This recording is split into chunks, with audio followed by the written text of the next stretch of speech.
Buenos días.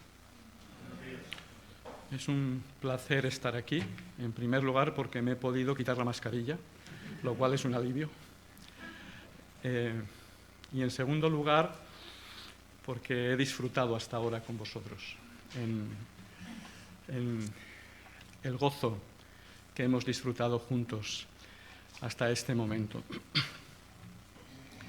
Y precisamente de esto os quería hablar. Después de 1 año y medio de pandemia,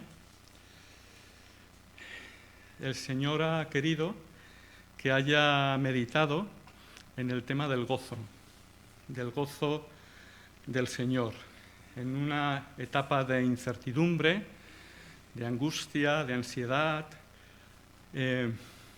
problemas añadidos que algunos de nosotros hemos tenido. ¿Cómo podemos entender el gozo que nos da el Señor?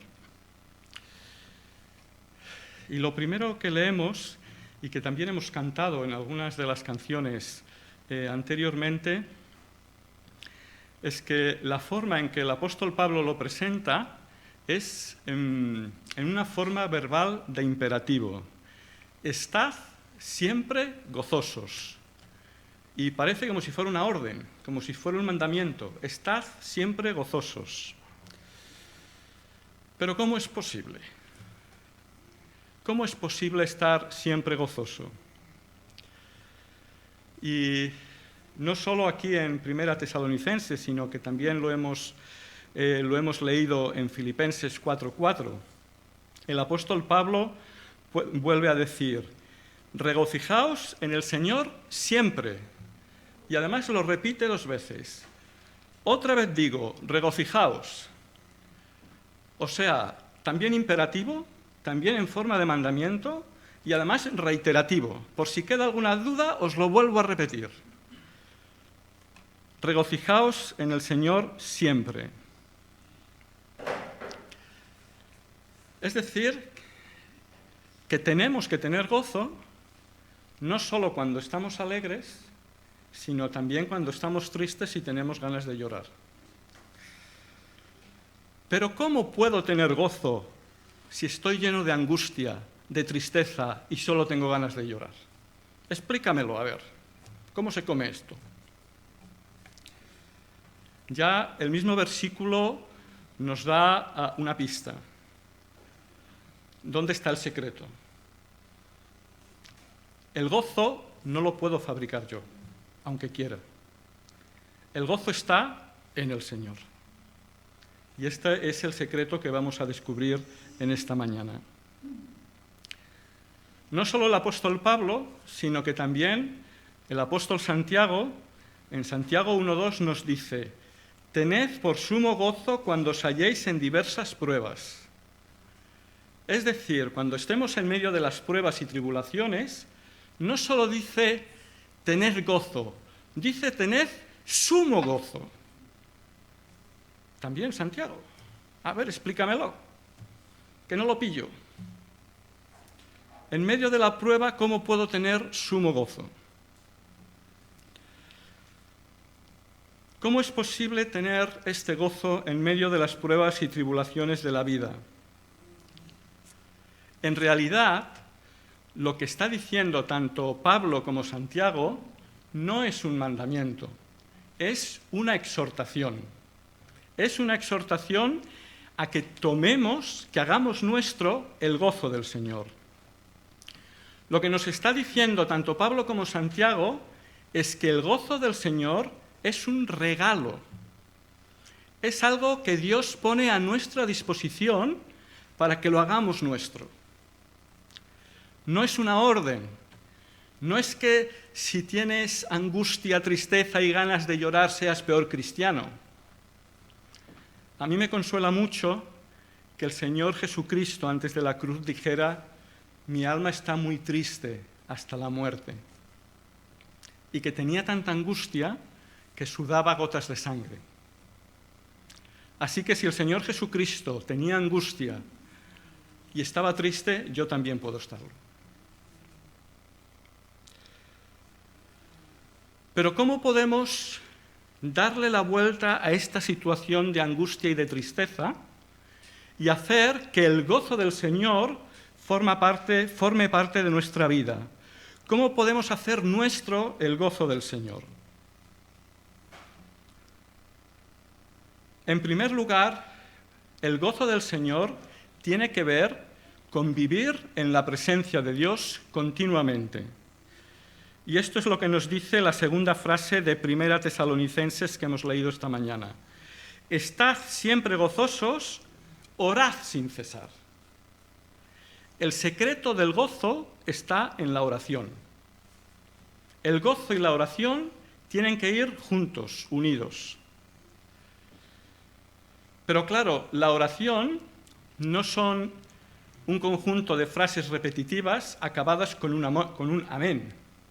No es recitar el Padre Nuestro y decir amén. La oración es mucho más que esto.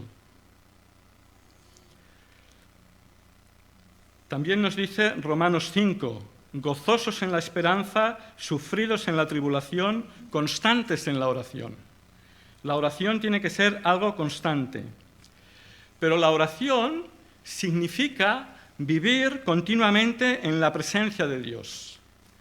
Hablar con Dios continuamente, dialogar con Dios continuamente como si fuera un amigo que va a mi lado. O mi Padre que está en el cielo, pero que está siempre presente, siempre me escucha, siempre me recibe, siempre está dispuesto a entablar un diálogo conmigo. Me gusta mucho la frase del Salmo 23, no recuerdo quién lo ha leído, que dice, aderezas mesa delante de mí en presencia de mis angustiadores. Es decir, que el Señor quiere invitarte a su mesa, quiere servirte la comida y que disfrutes de su presencia, de hablar un rato con Él. Es como si hicieras una buena comida con Dios. Esto es vivir en la presencia de Dios por medio de la oración. Es decir, que el gozo está centrado en Dios, no está centrado en mí, en mis circunstancias o lo que a mí me pasa. Es el gozo en el Señor. Dice el Salmo 16, otro de mis salmos preferidos, en tu presencia hay plenitud de gozo, delicias a tu diestra para siempre. Y otra vez una palabra muy grande, plenitud de gozo. No solo gozo, sino plenitud de gozo. ¿Pero dónde? En tu presencia. El vivir en la presencia de Dios. ¿Por qué? En primer lugar, porque Dios es mi Padre que me ama. Dios es mi Padre. Quiere mi bien, no quiere mi mal. Siempre está conmigo, como decíamos antes. Cuando me levanto por la mañana, Él me está esperando que le diga algo. Y me dice, vamos, Carlos, espabila, dime algo, buenos días. Y en la ducha, yo empiezo a hablar con Él.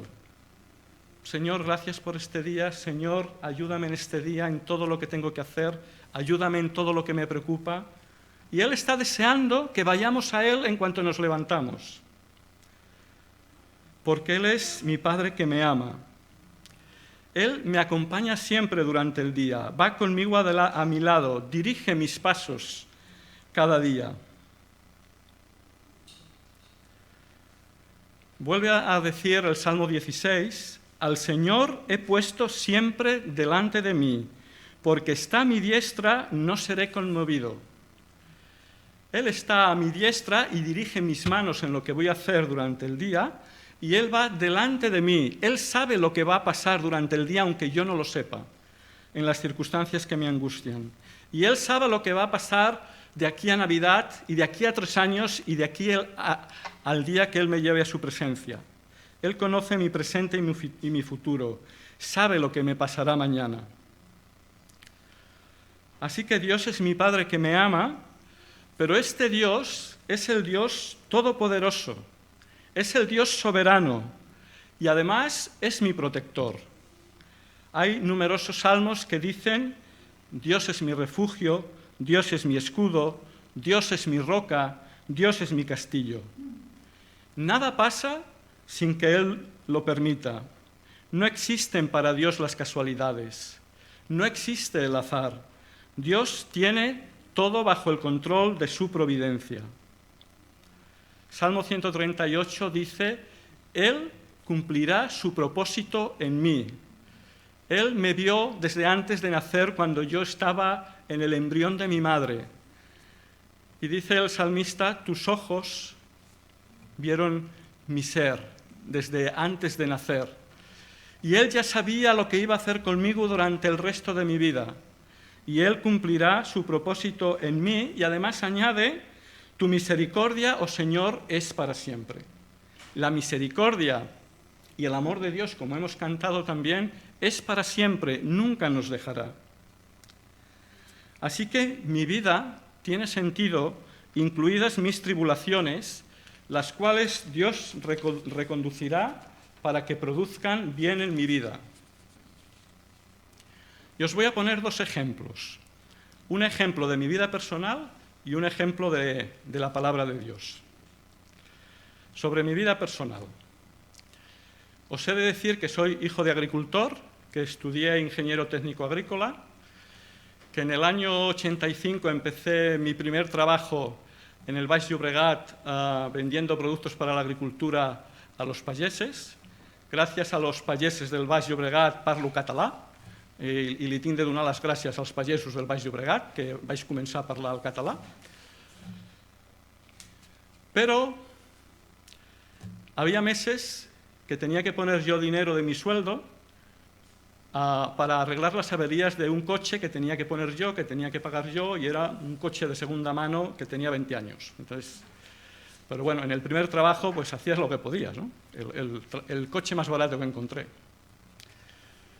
Empecé a buscar trabajo y fui a una entrevista y la persona que me entrevistó me dijo: sí, nos interesas. Fui a la entrevista del director, me dijo: sí, nos interesas.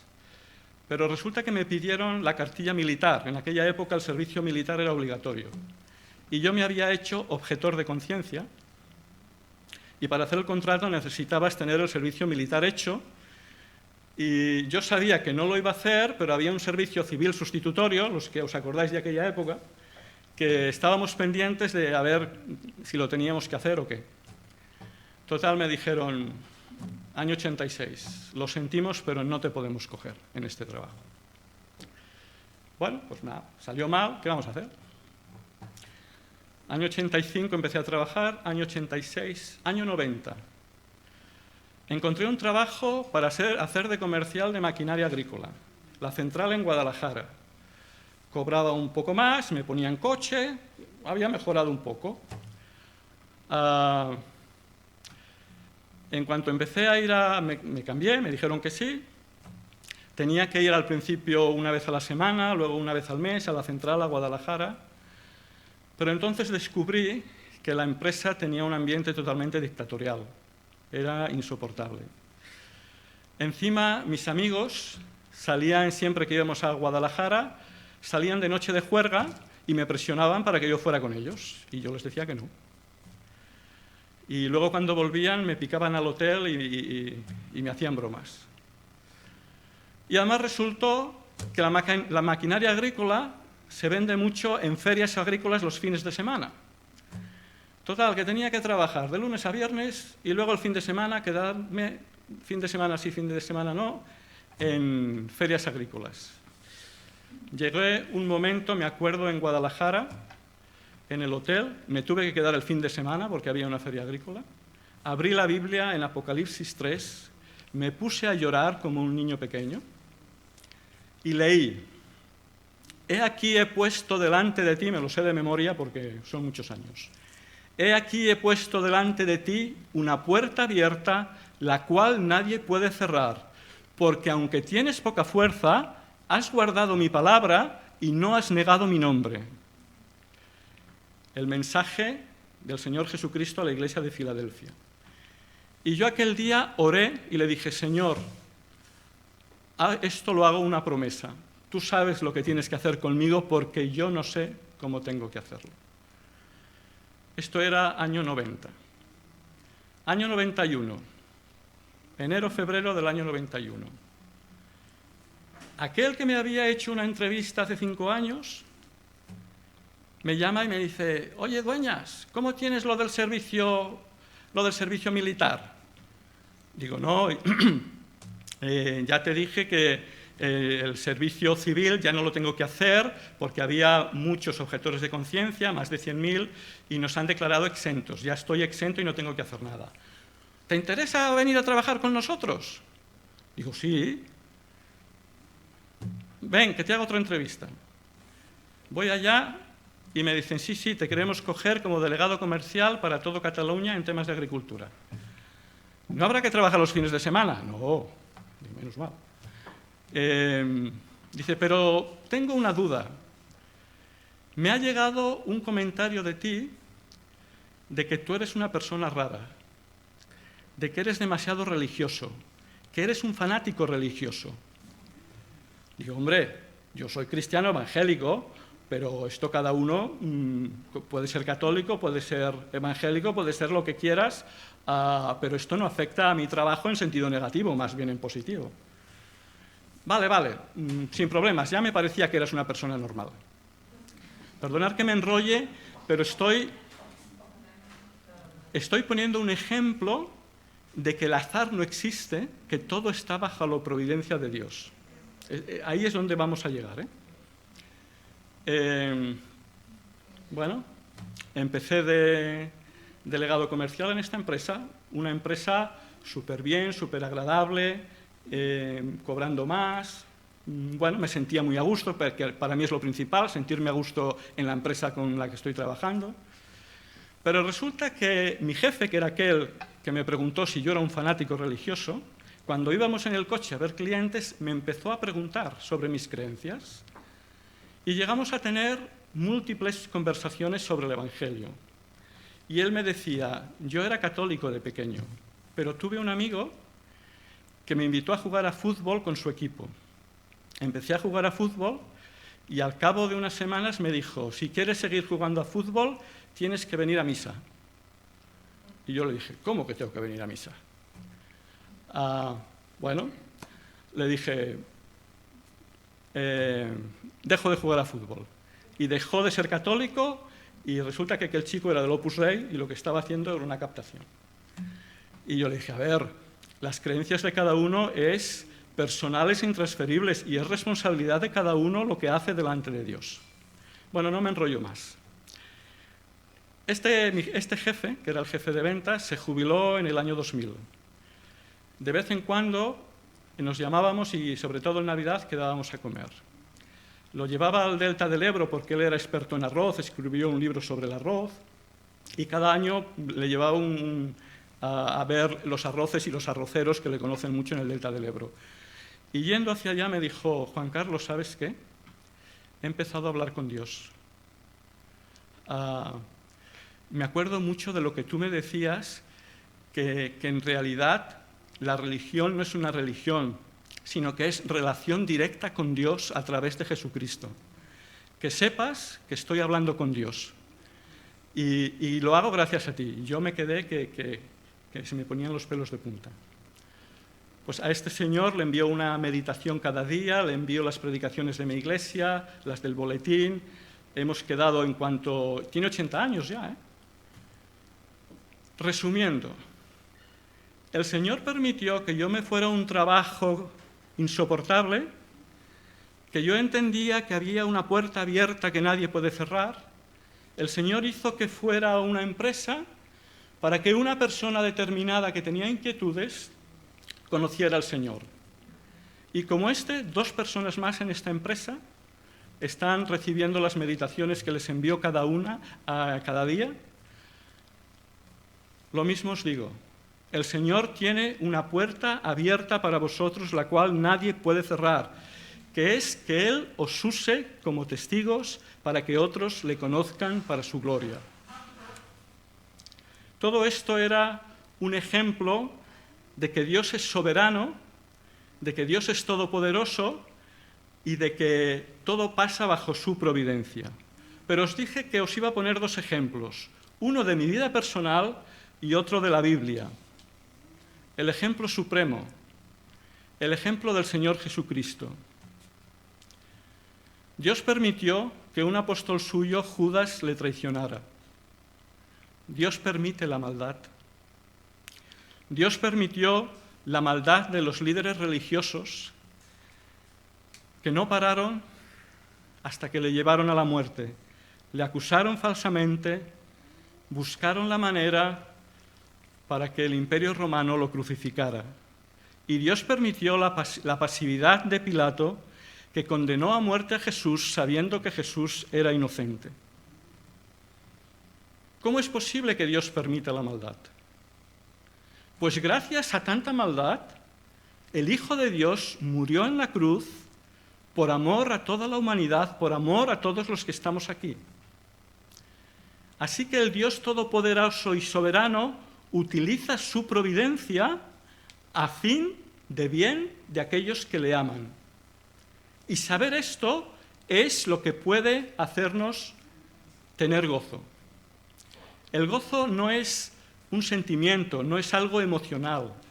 Es consecuencia de vivir en la presencia de Dios y saber cuánto me ama Dios y todo lo que hace por mí cada día, y que todo lo que me pasa en la vida, sea dolor, sufrimiento, pruebas, tribulaciones, Dios lo reconducirá para bien. Nada sucede por azar. Dios controla todas las circunstancias. ¿Sabéis cuántas personas hay hoy en el mundo? Se habla de más de 7.000 millones de personas.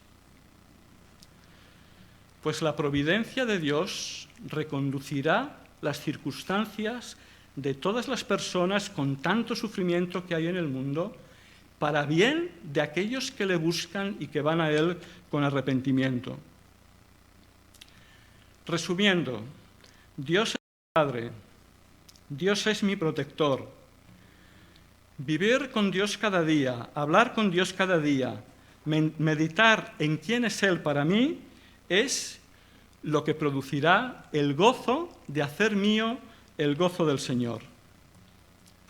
Y como dice el Nehemías, les dijo al pueblo de Israel, el gozo del Señor es nuestra fuerza.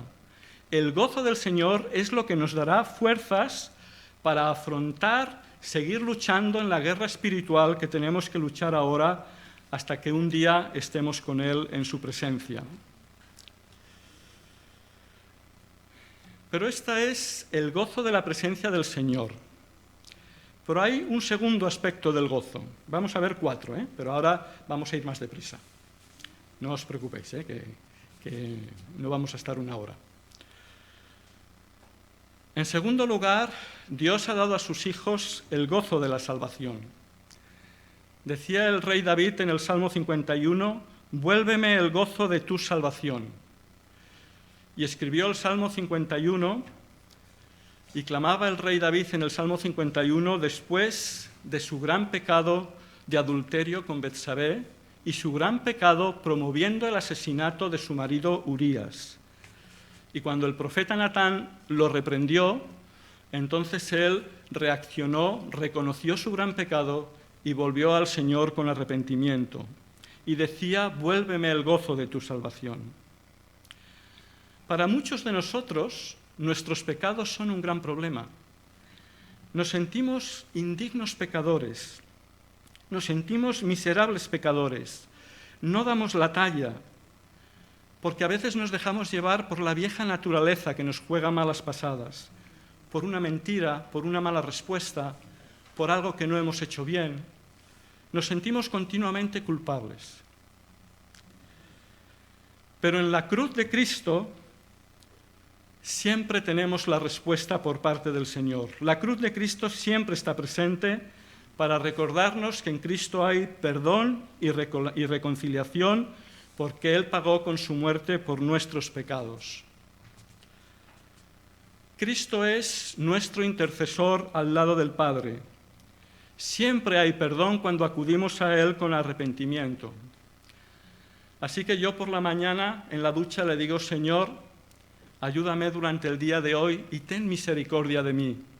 Y por la noche le digo, Señor, ten misericordia de mí porque soy miserable pecador. Pero sé que Dios me escucha, que es mi Padre, y sé que me perdona por la cruz de Cristo. Como decíamos, Cristo es nuestro intercesor al lado del Padre. Dice Romanos 8, ¿quién acusará a los escogidos de Dios? Dios es el que justifica. ¿Quién es el que condenará? Cristo es el que murió, más aún el que también resucitó, el que además está a la diestra de Dios, el que también intercede por nosotros. Ante las acusaciones de Satanás, como en el caso de Job, ahí está el Señor Jesucristo al lado del Padre diciendo, yo morí por él, yo pagué la deuda, es mío, me pertenece, yo le he comprado. Y haber sido comprados por Cristo, en realidad, es descubrir lo que es la libertad en Cristo. Así que, en segundo lugar, tenemos el gozo de la salvación. Pero, en tercer lugar, tenemos el gozo del Espíritu Santo. El Espíritu Santo, cuando nos entregamos al Señor, sabemos que viene a morar dentro de nosotros, tenemos una nueva naturaleza, un nuevo nacimiento, y está dentro de nosotros.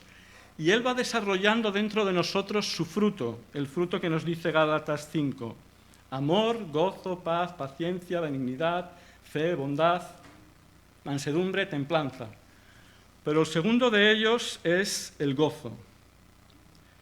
Tenemos el regalo del gozo del Espíritu Santo.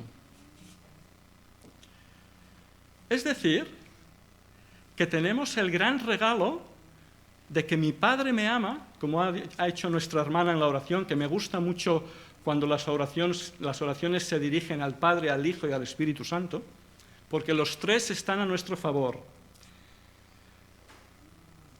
Pero además es que el Espíritu Santo, dice Romanos 8 también, que intercede por nosotros con gemidos indecibles, es decir, con palabras indescifrables que nosotros no podemos entender. Intercede por nosotros delante del Padre. El Hijo intercede por nosotros también al lado del Padre. Tenemos a la Trinidad a favor nuestro, pero es que el Padre, el Hijo y el Espíritu Santo hablan entre ellos de ti y hablan de mí y dicen, ¿qué vamos a hacer con este chico? ¿Qué vamos a hacer? ¿Cómo le vamos a ayudar? Que fíjate, no se deja ayudar. Que fíjate que no se fía de nosotros, que fíjate que tiene dudas. Y sin embargo, Padre, Hijo y Espíritu Santo están a favor nuestro, hablan de ti y de mí, sobre cómo actuar a favor nuestro a lo largo de nuestra vida, reconducir nuestras circunstancias para bien, para llevarnos un día a su gloria y presentarnos sin mancha delante de su gloria con gran alegría. Este será el final, presentarnos delante de su gloria con gran alegría. Y este es el último aspecto del gozo, el gozo de la esperanza, de lo que nos espera al final. Tenemos el regalo del gozo de la esperanza. Como habíamos leído antes en Romanos 12, gozosos en la esperanza. Nuevamente tenemos el ejemplo de Jesús. Por el gozo puesto delante de él, sufrió la cruz, menospreciando el oprobio, y se sentó a la diestra del trono de Dios.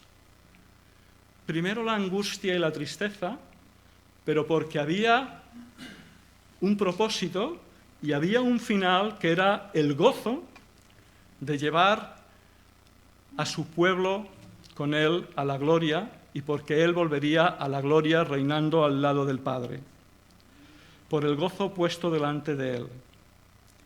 Así nosotros somos llamados en este mundo a llevar nuestra cruz cada día. El Señor Jesús dijo, si queréis ser mis discípulos, tenéis que llevar la cruz cada día. No como la de Jesús, que fue para nuestra salvación, pero sí que tenemos que aceptar que tenemos que llevar una cruz, sea cual sea, puede ser un tema familiar, un tema de trabajo, un tema de salud, un tema económico, tenemos que llevar nuestra cruz, pero nuestra cruz,